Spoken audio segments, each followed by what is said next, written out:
আসসালামু আলাইকুম ওয়া রাহমাতুল্লাহি ওয়া বারাকাতুহু। আলহামদুলিল্লাহ নাহমাদুহু ওয়া নুসাল্লি আলা রাসূলিহিল কারীম, আম্মা বাদ। ফাউযু বিল্লাহি মিনাশ শাইতানির রাজীম। বিসমিল্লাহির রহমানির রহিম। ইয়া আইয়ুহাল্লাযীনা আমানু কুতিবা আলাইকুমুস সিয়াম কামা কুতিবা আলাল্লাযীনা মিন ক্বাবলিকুম লাআল্লাকুম তাত্তাকুন।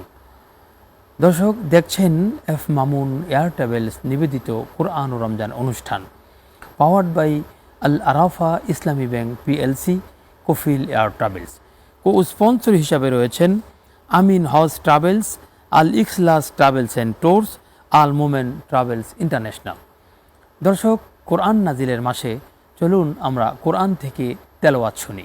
আউযু বিল্লাহি মিনাশ শাইতানির রাজীম। বিসমিল্লাহির রহমানির রহিম। ইয়াওমা নাকুলু লিজাহান্নামা হাল ইমতালা'তি ওয়া তাকুলু হাল মিন মাযীদ ওয়া উযলিফাতিল জান্নাতু লিল মুত্তাকিনা গায়রা বাঈদ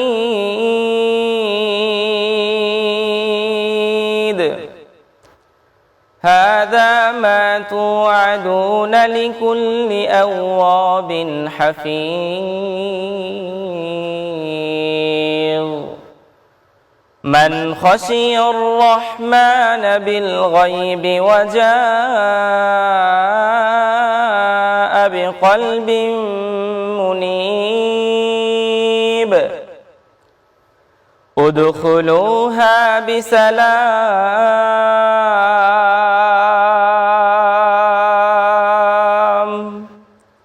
ذلك يوم الخلود সাদাকাল্লাহুল আলিয়্যুল আযীম। আলহামদুলিল্লাহ, আমরা পবিত্র কালামে পাক থেকে তেলাওয়াত শুনে আসলাম। এ পর্যায়ে প্রতিনিয়ত কোরআন ও রমজান অনুষ্ঠানে আমরা বিভিন্ন সময়ে ইসলামিক স্কলারদের আপনাদের সামনে হাজির করে থাকি। আজকে আমাদের মাঝে উপস্থিত হয়েছেন বিশিষ্ট ইসলামী চিন্তাবিদ, তায়েফ দাওয়া সেন্টারের দায়ী, বিশিষ্ট শিক্ষাবিদ মাওলানা আব্দুর রাকিব আল মাদানী। আসসালামু আলাইকুম ওয়া রাহমাতুল্লাহ। মাঝে আছেন বিশিষ্ট ইসলামী শিক্ষাবিদ মাওলানা হেদায়েত উল্লাহ মুজাহিদি। আসসালামু আলাইকুম ওয়া রাহমাতুল্লাহি ওয়া বারাকাতুহু। শেষে রয়েছেন মাওলানা আবু তোহা গোলাম রব্বানী। আসসালামু আলাইকুম ওয়া রাহমাতুল্লাহি ওয়া বারাকাতুহু। ওয়ালাইকুম আসসালাম ওয়া রাহমাতুল্লাহি ওয়া বারাকাতুহু। আপনারা কেমন আছেন? আলহামদুলিল্লাহ। আলহামদুলিল্লাহ, আমিও ভালো আছি। আমরা পবিত্র মাহে রমজান চলছে। এই মাহে রমজানে প্রতিনিয়ত বাংলা টিভির পর্দায় কোরআন ও রমজান অনুষ্ঠানে প্রয়োজনীয় জীবন ঘনিষ্ঠ কিছু বিষয় নিয়ে আলোচনা করে থাকি। আজকে আমরা আলোচনায় আসছি মাওলানা আব্দুর রাকিব আল মাদানীর কাছ থেকে শুনব ইতিকাফ কি এবং ইতিকাফ আমরা কিভাবে করব। আলহামদুলিল্লাহ, আল্লাহ রাব্বুল আলামিন মাহে রমজানে গুরুত্বপূর্ণ যে কতগুলো ইবাদত বনি আদম বা উম্মতে মুহাম্মাদীদেরকে দিয়েছেন, তার মাঝে অন্যতম একটি ইবাদত হচ্ছে আল ইতিকাফ। ইতিকাফ আরবি শব্দ, এর অর্থ হচ্ছে অবস্থান করা। মূলত শাব্দিক অর্থ অবস্থান করা হলেও আমরা ইসলামী শরীয়তের পরিভাষায় ইতিকাফ বলতে বুঝি আল্লাহ রাব্বুল আলামিনের সান্নিধ্য লাভের জন্য, আল্লাহ রাব্বুল আলামিনকে নিবিড়ভাবে স্মরণ করার জন্য মসজিদে অবস্থান করা এবং বিভিন্ন রকমের ইবাদতে মশগুল থাকার নামই হচ্ছে ইতিকাফ। এই ইতিকাফের নাম কোরআনে কারীমে এসেছে। আল্লাহ রাব্বুল আলামিন বলেন, আনতাহিরা বাইতিয়া লিত-তাইফিনা ওয়াল আকিফিনা ওয়ার রুকআইস সুজুদ লিল আকিফিন। এখানে আল্লাহ রাব্বুল আলামিন ইব্রাহিম আলাইহিস সালামকে ঘোষণা দিয়ে বলতেছেন যে তুমি আমার বাড়িটাকে বা বাইতুল্লাহকে তুমি পবিত্র করো। এখানে যারা তোয়াফ করবে তাদের জন্য, যারা ইতিকাফ করবে তাদের জন্য, যারা সালাত আদায় করবে তাদের জন্য। আলহামদুলিল্লাহ, আমরা আসবো আপনার কাছে আবার এই বিষয়ে আলোচনার জন্য। জনাব মাওলানা হেদায়েতুল্লাহ মুজাহিদি, আমরা রমজান আসে রমজান যায়, রমজান আসলে আমরা ইবাদতের একটা ফুলঝুরি নিয়ে বসি। আসলে এই রমজানে খুব গুরুত্বপূর্ণ বিষয়ের অনেকগুলো কথা আমরা আলোচনা শুনেছি, তার মধ্যে একটি হলো লাইলাতুল কদর। তো লাইলাতুল কদরটা আমরা কিভাবে উদযাপন করব, বা আমরা যেভাবে উদযাপন করে থাকি গতানুগতিক, তার সফলতা এবং উল্টো কী দিক আছে আপনি মনে করেন? আমি আমার ভাষায় যেটা বলি যে রমজান মাসের এবং লাইলাতুল কদরের নিজস্ব কোনো কৃতিত্ব, ফজিলত, বরকত নেই। যতটুকুন ফজলত, বরকত, রহমত আছে নাজাত, সবটুকুন কোরআন নাজিলের কারণেই হয়েছে মূলত। তো রমজান মাসে আল্লাহ সুবহানাহু ওয়া তাআলা লাইলাতুল কদর রাত্রিতে কোরআন নাজিলের সূচনা করেছেন। আল্লাহ রাব্বুল আলামিন কোরআনুল কারীম সূরা বাকারার 185 নম্বর আয়াতে কারিমায় বলেছেন, শাহরু রমাদান আল্লাযী উনজিলা ফীহিল কুরআন হুদাল লিন-নাস ওয়া বায়িনাতিন মিনাল হুদা ওয়াল ফুরকান। রমজান মাসে আমি আল্লাহ সুবহানাহু ওয়া তাআলা কোরআন নাজিল করেছি মানবতার হেদায়েতের জন্য, সত্য এবং মিথ্যার ভিতরে পার্থক্য নির্ণয় করার জন্য। এটা অবতীর্ণের সূচনা করেছি লাইলাতুল কদরে। এই অবতীর্ণের সূচনা লাইলাতুল কদরে আল্লাহ রাব্বুল আলামিন কোরআন অবতীর্ণের সূচনা করেছেন বিধায় কোরআনের সম্মানার্থে আল্লাহ রাব্বুল আলামিন লাইলাতুল কদরের মান মর্যাদা আল্লাহ দিয়েছেন অনেক, কোরআনের সম্মানার্থে। তাহলে আমাদের বুঝতে হবে লাইলাতুল কদর থেকে যদি আমরা ফায়দা হাসিল করতে চাই, তাহলে এই রমজান মাসে আমাদের কোরআন পড়তে হবে, বুঝতে হবে। কোরআন বোঝার জন্য আমাদের দীপ্ত শপথ গ্রহণ করতে হবে। কোরআন ইবাদত করা, কোরআন তেলাওয়াত করা, এটাও লাইলাতুল কদরের অন্যতম শিক্ষা। আজকে আমরা ব্যক্তি, পরিবার, সমাজে কোরআনের শিক্ষা থেকে আমরা দূরে রয়েছি। থাকার কারণেই আজকে আমাদের ব্যক্তি, পরিবার, সমাজ ও রাষ্ট্রে সর্বত্র উচ্ছৃঙ্খলতা এবং বেহায়াপনা বিরাজমান হতে দেখছি আমরা। এই যে লাইলাতুল কদরে যদি আমরা আলহামদুলিল্লাহ এক দিদা রোজা রাখি, দিনে সিয়াম, রাতে কিয়াম, এই কিয়াম এবং রাত লাইলাতুল কদর যে উদযাপন করবো আমরা, এই কদরের ইবাদত বন্দেগীর পাশাপাশি যে সূরাগুলো আমরা জানি, এই সূরাগুলো আমাদের পড়তে হবে। আফজালুল ইবাদাতি তিলাওয়াতুল কোরআন। আমরা আসবো আপনার কাছে বিষয়ে কথা শোনার জন্য। আমরা ছোট্ট করে জনাব আবু তোহা গোলাম রব্বানী সাহেব, উনি কোরআন তেলাওয়াতের উপর গুরুত্ব দিচ্ছিলেন। তো আসলে কোরআন তেলাওয়াতের ফজিলতরা কি পবিত্র মাহে রমজানে? নাহমাদুহু ওয়া নুসাল্লি আলা রাসূলিল কারীম, আম্মা বাদ। প্রশংসা আল্লাহর জন্য, শান্তি অবতীর্ণ জনাবে মুহাম্মদ রাসূলুল্লাহ সাল্লাল্লাহু আলাইহি ওয়াসাল্লাম। ওয়ারাত্তিলিল কুরআনা তারতিলা। আল্লাহ নবী সাল্লাল্লাহু আলাইহি ওয়াসাল্লামের কাছে কোরআনুল কারীমের আয়াত নাজিল করে বলছেন, সুন্দরভাবে কোরআনুল কারীমকে থেমে থেমে তিলাওয়াত করা। বর্তমান আমরা যেভাবে দেখতে পাই যে অতি দ্রুত গতিতে কোরআনুল কারীম তেলাওয়াত হচ্ছে, এটা আসলে কতটুকু ভাবে আমরা কি কাজ করছি? হাফেজ সাহেবরা যেভাবে তারাবিতে দ্রুত গতিতে তিলাওয়াত করছেন, সেভাবে আমরা যদি মক্কাতুল মুকাররমা মসজিদে হারামের দিকে তাকাই, কত সুন্দর করে তারা তেলাওয়াত করছেন। মনে হইতেছে যে কোরআনুল কারীম যেন নাজিল হচ্ছে। আলহামদুলিল্লাহ, আলহামদুলিল্লাহ। আমরা আসবো দর্শক, অত্যন্ত গুরুত্বপূর্ণ বিষয়ের উপর আমরা আলোচনা শুনছিলাম। আমাদেরকে একটু ছোট্ট বিরতিতে যেতে হচ্ছে। আমরা বিরতির পর আবারও আসবো কোরআন ও রমজান অনুষ্ঠানে ইনশাআল্লাহ।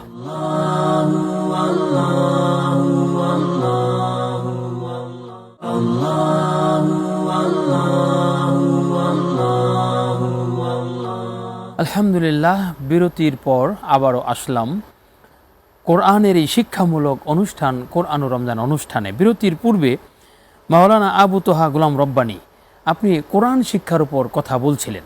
আল্লাহ নবী সাল্লাল্লাহু আলাইহি ওয়াসাল্লাম বলেন, যিনি কোরআন শরীফ শিখায় এবং শেখে, এরাই সবচেয়ে বড় উত্তম। পৃথিবীতে আমরা যা দেখতে পাই যে পৃথিবীতে অনেক পাণ্ডুলিপি, অনেক শিক্ষা আছে, যার মধ্যে বিশ্বনবী খাস করে বলে দিয়েছেন যারা কোরআন শরীফ শিখে এবং শিখায় তারাই সবচেয়ে শ্রেষ্ঠ। যেমন আমরা বুঝতে পারি যে কোরআন কারীম মুহাম্মদ সাল্লাল্লাহু আলাইহি ওয়াসাল্লামের উপর অবতীর্ণ হওয়ার কারণে আল্লাহ নবী সাল্লাল্লাহু আলাইহি ওয়াসাল্লাম শ্রেষ্ঠত্ব পেয়েছেন। এরপর হলো উম্মতের ওপর কোরআন কারীম নাজিল হওয়ার কারণে উম্মত শ্রেষ্ঠ হয়েছেন। মাহে রমাদান মাসে কোরআনুল কারীম নাজিল হওয়ার কারণে রমাদান মাস শ্রেষ্ঠ হয়েছেন। এরপর রাত্রিতে আলহামদুলিল্লাহ, চমৎকার কথা বলছেন আপনি যে এই মাহে রমজানটা সুশোভিত হয়েছে, সুন্দর ফুটে উঠেছে কোরআন অবতীর্ণ হওয়ার কারণে। আমরা শুনবো আপনার কাছে আবারও মাওলানা হেদায়েতুল্লাহ মুজাহিদি, আপনি এ বিষয়ে কিছু কথা রেখেছিলেন বিরতির পূর্বে। বাকি কথাগুলো যদি আপনি আমাদেরকে একটু বলেন। লাইলাতুল কদর থেকে লাইলাতুল কদর রাত্রিটা আসলে আল্লাহ সুবহানাহু ওয়া তাআলা বিশ্ব মানবতার ভাগ্যের রজনী বলেছেন।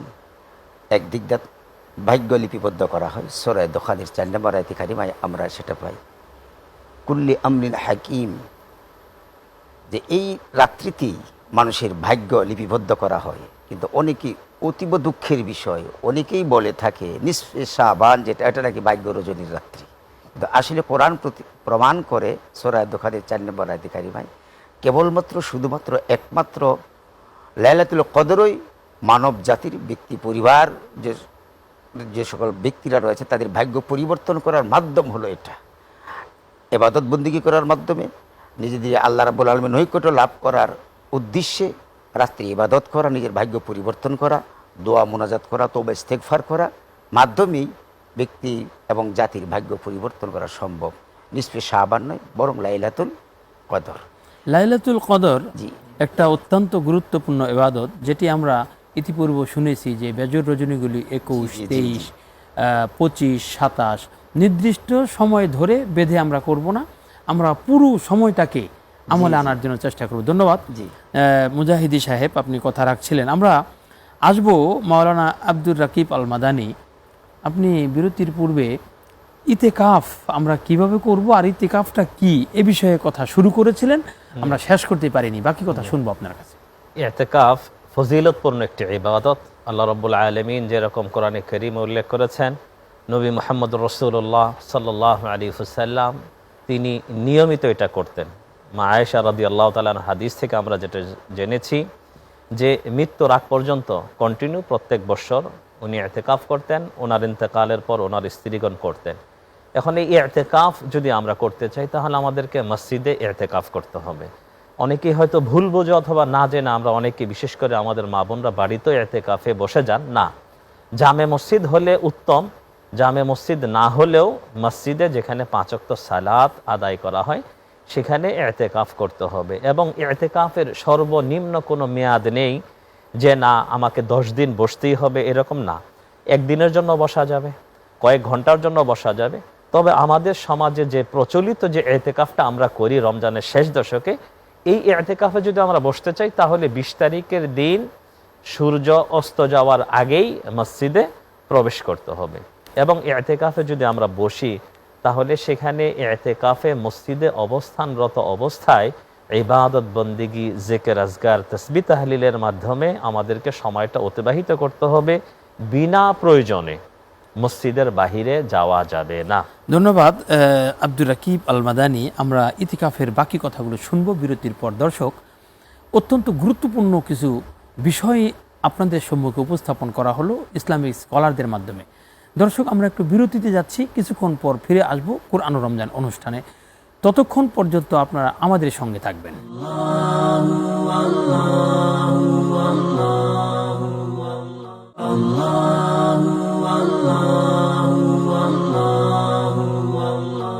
আলহামদুলিল্লাহ, বিরতির পর আবারও ফিরে আসলাম জনপ্রিয় ধর্মীয় অনুষ্ঠান কোরআন ও রমজান অনুষ্ঠানে। বিরতির পূর্বে মাওলানা আব্দুর রাকিব আল মাদানী সাহেব ইতিকাফের বিষয়ে কথা রাখছিলেন এবং বলছিলেন যে মসজিদে ইতিকাফ করতে হবে। আমি এবার আপনার কাছে জানতে চাই, ইতিকাফ কি ভঙ্গ হয় বা ভঙ্গের কোনো কারণ আছে কিনা? কি কাজ করলে ইতিকাফ ভঙ্গ হয়ে যাবে? জি, ইতিকাফের শর্তগুলো যদি কেউ রাখতে না পারে তাহলে ভঙ্গ হয়ে যাবে। তার মাঝে 1 নম্বর হচ্ছে যে অপ্রয়োজনে সে মসজিদের বাহিরে যেতে পারবে না।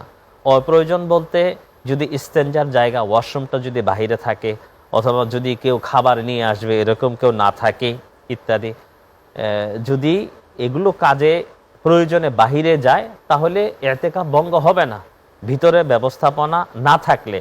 কিন্তু আমাদের সমাজে দেখা যায় অনেক জায়গায় ভিতরে ব্যবস্থাপনা আছে, এমনিতে সে যদি বাহিরে চলে যায় তাহলে ইতিকাফ ভঙ্গ হয়ে যাবে।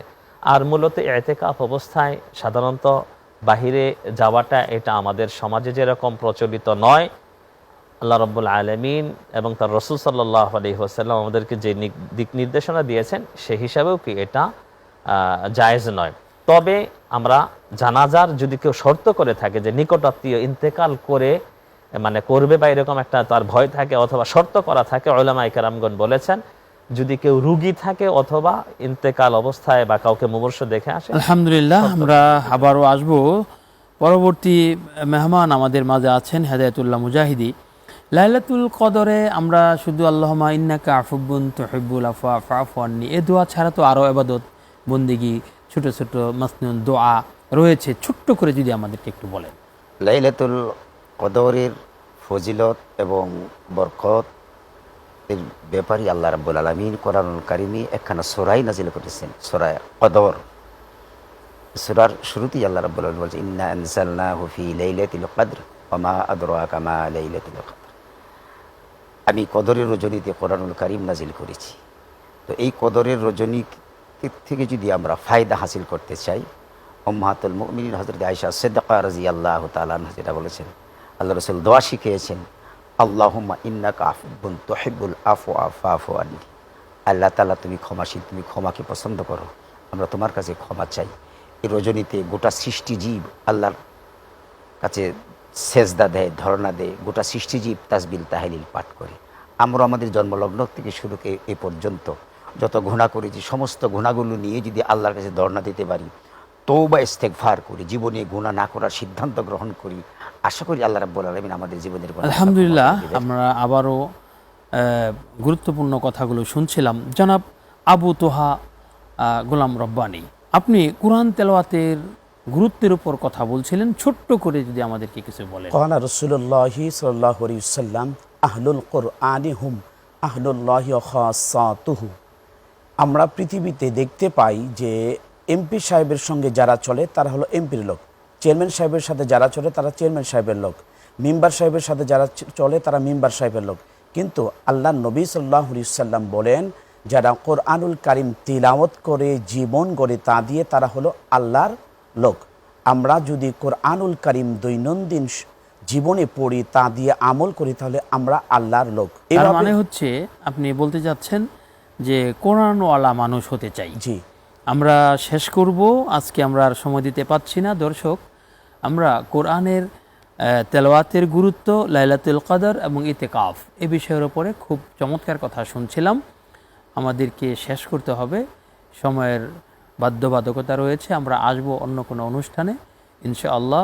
আল্লাহ রাব্বুল আলামিন আমরা যা আলোচনা করলাম তা আমাদের ব্যক্তি ও সমাজ জীবনে যাতে আমরা আমল করতে পারি, এই বিষয়টা আমাদের খুব গুরুত্ব সহকারে দেখতে হবে। দর্শক, আমরা বিদায় নিব। চলুন একটি হামদুনাত শুনতে শুনতে বিদায় নেই।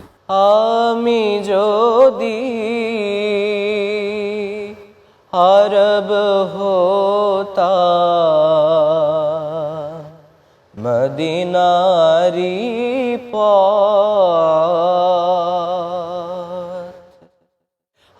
আমি যদি আরব হতাম, মদিনারি পথ, এই পথে মোর চলে যেতেন, এই পথে মোর চলে যেতেন নূর নবী হযরত।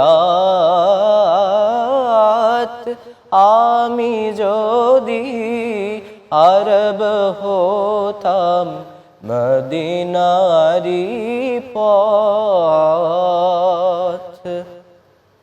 পয়জার তার লাগতো